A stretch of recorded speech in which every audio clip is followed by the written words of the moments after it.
hypothetically, I really don't think I'm gonna lose. But if you keep, because I don't have that thought process. I think that I'm gonna win, and and it's gonna happen.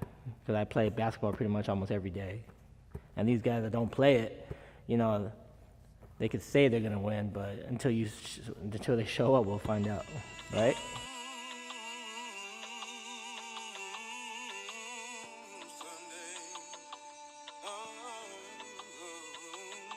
LA is a city of rough riders.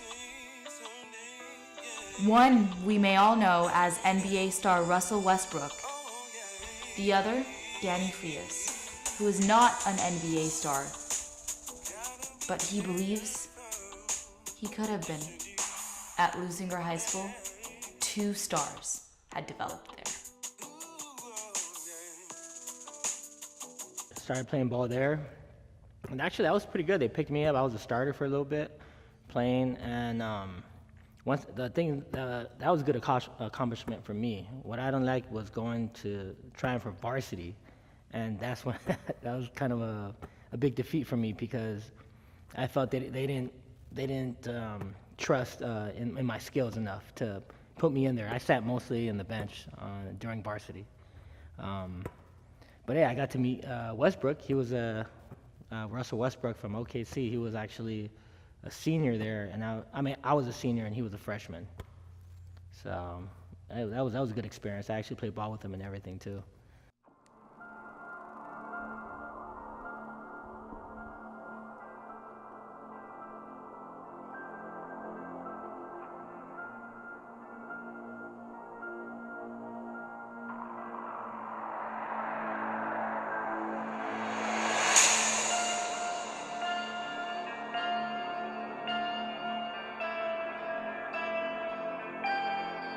Kid, I was a senior, he was a freshman, and we were just playing ball, and he was fast. He was really fast for his age. There's got another one here in the corner. It's Westbrook and he scores. The Pistons fans. Westbrook, a force of nature. Come up short, but there is Westbrook. I was able to score a little bit on him. He scored on me a few. It was fun. It was good. It was good playing him because I didn't even know who he was until until now. Why didn't I play college ball? That's a good question. I think because after high school, I went straight to the military. Served my country. I came back, and I wasn't focusing on basketball at the time. I was just focusing on trying to get my degree, trying to get a degree. And it kind of, basketball went to the side a little bit at that time for me. Danny Frias is not an NBA star, but he believes that he could have been. As he prepares to play in a basketball tournament to see if he still has it. How was my childhood? My childhood was, it was good. It wasn't nothing crazy. No violence involved or anything like that. Just I was a foster child, and then from there, my aunt actually adopted us. My mom's sister, and from there, we just grew up from that little white house. That's when we moved into that house when I was in middle school with my brother and my whole family. We were actually playing. We had a basketball court in the back. And that's when my dad started teaching me how to play. And that's where I started learning. And then from there, getting older, I started going across the street to, it was called Moffitt School, the place. And from there, I just started playing a lot of basketball. 111th and Freeman Street in Inglewood, California, has been Danny's childhood home.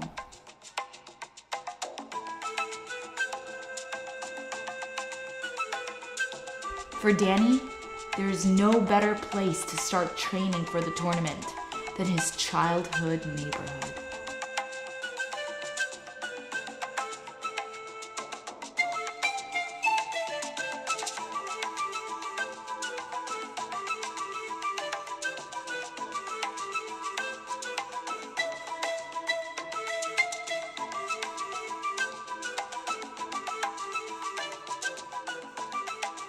As the game approaches on the other side of town, Danny's competition prepares for his arrival on game day.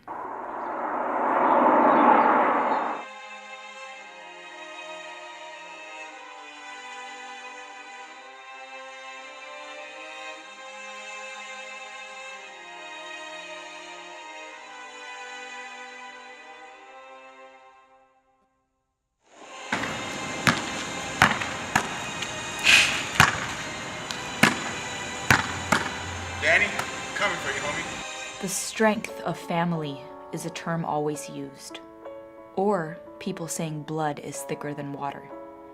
In the case of Danny's brother Eddie, that statement is truer than ever. I love him. I love my brother. I unconditionally love my brother. My brother impressed me a lot on the basketball court when he played high school basketball and Lenox Park Summer League, and when we played in Inglewood YMCA, we did really well, and he actually did really well with crossovers and making cuts and shooting percentage. He was very reliable. People loved him. He had a lot of great moves. But going to Lutheran High School, it was very competitive. I mean, we were there when Russell Westbrook was playing. Like, there was a lot of people there that were, 6'6", 6'5", but he's like 5'7", and he did really well. He was making cuts. He made the team, but you've got some really great ball players there. Well, I was scared when he told me about basketball and the military. I was scared because we were going through a war.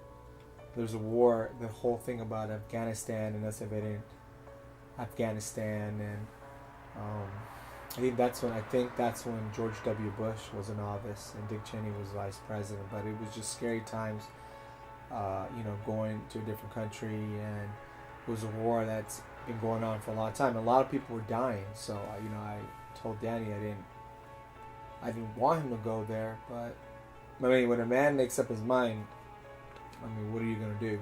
Even though he is no longer a part of the war of Afghanistan, his mentality to battle has not changed as he prepares himself to a new type of battle. Training can't only come by yourself. You must reinvent yourself by watching others play. Venice Beach, California is a place where players from all around the world come to play basketball.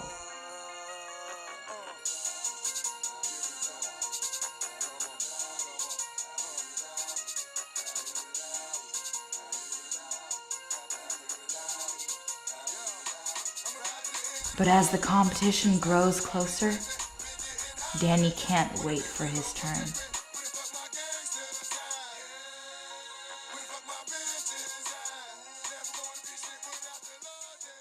At age 34, Danny must learn different ways to work out his body. There's no better place than Manhattan Beach Aviation Park.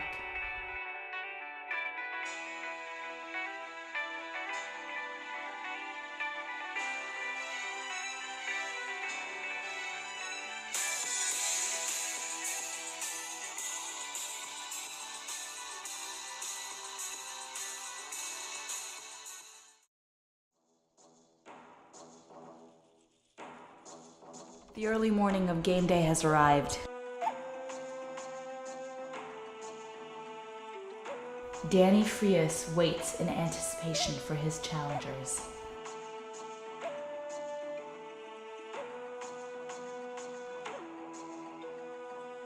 Danny's first opponent is Steve Martinez. He is known around LA for his size and all-star offensive. Danny will also face Ursa Major, known as Hollywood's best street baller and is known for an all-star defense.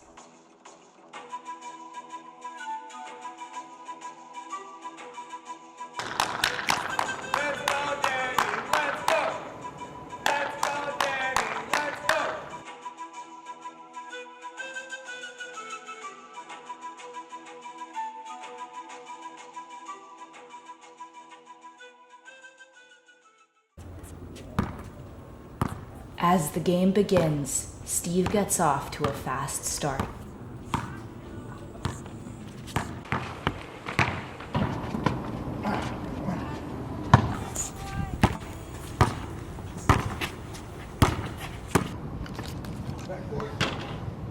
But Danny was not fazed as he shows Steve why he is here.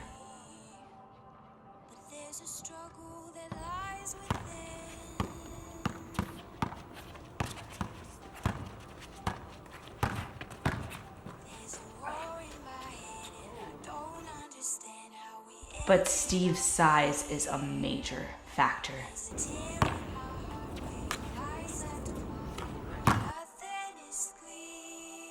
Ultimately, Steve will get the win and show Danny his road to success will not be easy.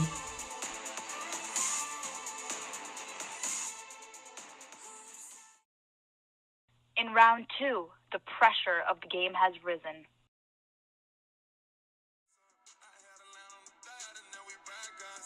In Game 2, Danny must win to keep his dream alive and with a chip on his shoulder from his loss. He gets off to a 9-2 fast start. Ursa knows he's in trouble.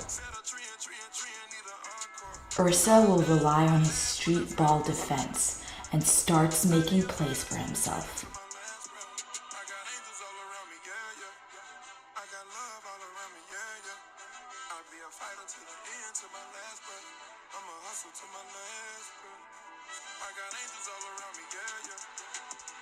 Overall, Danny's X's and O's execution of his game eliminates Ursa.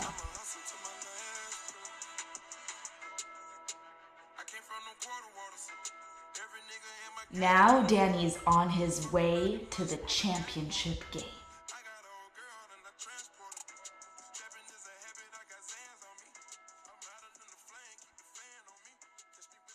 Where Steve Martinez is waiting. Game 3 is any one game, as both players want to win. This time, Danny strikes first.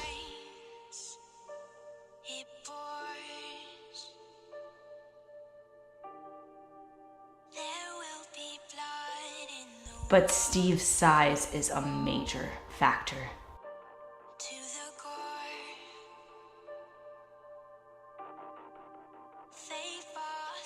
Even though Danny's down, his competitive drive will fight on as he matches point for point.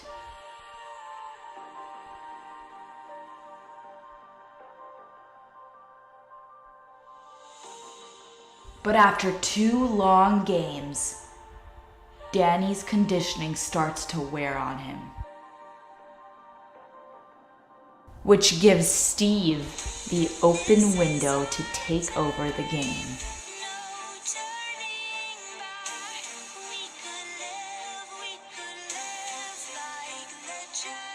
Steve wins. Championship 2-0.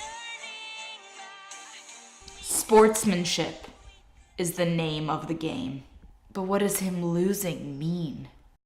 That was a close game, good competitor, you know. Again, like I said, my fatigue, endurance kind of wore me down. But in the end, it was a good game. It was a good game. It wasn't a slaughter or anything.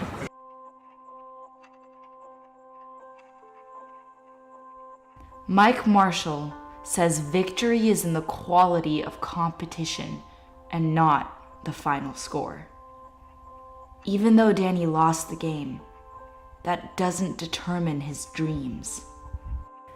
Am I happy? I'm happy. Yeah, you gotta count your blessings. I'm definitely happy for what I do have, and keep pursuing for what the stuff I do want in life. I have a loving family that loves me. I got a good brother. I got good friends, and you just gotta move on from there.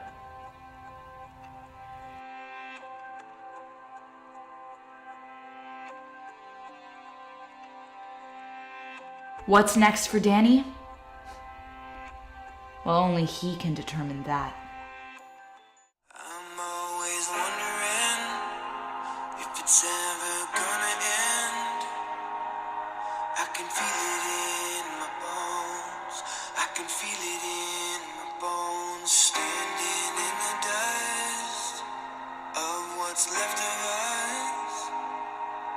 can see you in my soul. I can see you in my soul. Did we take too many chances? Did we let too many pass us? Did we throw it all away? Did we throw it all away? Did we light too many matches? Turn ourselves into these ashes? Did we throw it all away? Did we throw it all away? We walked through the fire. Is there a way out? Is there a way out? We walked through the fire. Is there a way out? Is there a way out? I try to understand how we're here again, in the middle of the storm, in the middle of the storm.